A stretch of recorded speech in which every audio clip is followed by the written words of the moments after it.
ফেনীতে বৃষ্টি ও পাহাড়ি ঢলে ৩৫ গ্রাম প্লাবিত, বিদ্যুৎ সংযোগ বিচ্ছিন্ন। টানা ভারী বৃষ্টি ও ভারতের ত্রিপুরা থেকে নেমে আসা পাহাড়ি ঢলে ফেনীর মুহুরী, কহুয়া ও সিলোনিয়া নদীর বন্যা নিয়ন্ত্রণ বাঁধের অন্তত ১৫টি স্থান ভেঙে গেছে। ফলে ফুলগাছি ও পরশুরাম উপজেলার অন্তত ৩৫টি গ্রাম প্লাবিত হয়েছে। প্লাবনের কারণে জেলার বিভিন্ন এলাকায় বিদ্যুৎ সংযোগ বিচ্ছিন্ন রয়েছে। ফেনী বিদ্যুৎ বিতরণ বিভাগ ও পল্লী বিদ্যুৎ সমিতির তথ্য মতে, প্লাবিত এলাকার বহু বাড়িঘর ও সাবস্টেশন পানিতে তলিয়ে যাওয়ায় বিদ্যুৎ সরবরাহ বন্ধ রাখা হয়েছে। গত ৪৮ ঘন্টায় জেলায় ৫৩৯ মিলিমিটার বৃষ্টিপাত রেকর্ড করা হয়েছে। মুহুরী নদীর পানি পরশুরাম গেজ স্টেশন বিপদসীমার ১৩০ সেন্টিমিটার উপর দিয়ে প্রবাহিত হয়েছে। মঙ্গলবার রাত ১২টায় মুহুরীর পানির উচ্চতা ছিল ১৩.৯২ মিটার, যা বিপদসীমার চেয়ে ১.৫৭ মিটার বেশি। মাত্র ১৫ ঘন্টায় পানি বেড়েছে প্রায় ৭ মিটার।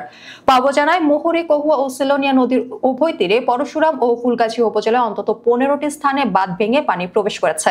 এতে হাজারো পরিবার পানিবন্দী হয়ে পড়েছে। অনেক জায়গায় বাঁধের ওপর দিয়ে পানি উপচে পড়েছে। কিছু বাঁধ আংশিক ক্ষতিগ্রস্ত হয়েছে।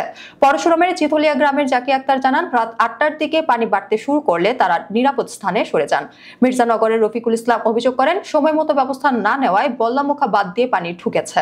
পরশুরামের ইউএনও আরিফুর রহমান জানান, নতুন এলাকা প্লাবিত হলেও অনেক মানুষ এখনো আশ্রয় কেন্দ্রে আসছে না। ফুলগাছের ইউএনও ফাহরিয়া ইসলাম জানান, অন্তত ৪টি স্থানে বাঁধে ভাঙন নিশ্চিত হওয়া গেছে এবং শতাধিক মানুষ আশ্রয় কেন্দ্রে এসেছেন। এর ফলে সব উচ্চ মাধ্যমিক প্রতিষ্ঠানের অর্ধবার্ষিক পরীক্ষা স্থগিত করা হয়েছে। জেলা প্রশাসক সাইফুল ইসলাম জানিয়েছেন, ফুলগাছি ও পরশুরামের ১৩১টি শিক্ষা প্রতিষ্ঠানকে আশ্রয় কেন্দ্র হিসেবে প্রস্তুত রাখা হয়েছে। প্রাথমিকভাবে ৬.৫ লাখ টাকা নগদ সহায়তা ও ১২০ মেট্রিক টন চাল বরাদ্দ দেওয়া হয়েছে। ৪০০ প্যাকেট শুকনো খাবার এবং ২৫০০ জন স্বেচ্ছাসেবক প্রস্তুত রয়েছে। এছাড়া সব সরকারি ও বেসরকারি প্রতিষ্ঠানে গুরুত্বপূর্ণ নথি ও প্রযুক্তি সরঞ্জাম নিরাপদ স্থানে ছড়িয়ে নিতে নির্দেশনা জারি করা হয়েছে। পরিস্থিতির নজরদারির জন্য জেলা প্রশাসকের কার্যালয়ে নিয়ন্ত্রণ কক্ষ খোলা হয়েছে। আবহাওয়া অফিস জানায়, বৃষ্টিপাত অব্যাহত থাকতে পারে, ফলে নদীর পানি আবারও বাড়ার আশঙ্কা রয়েছে।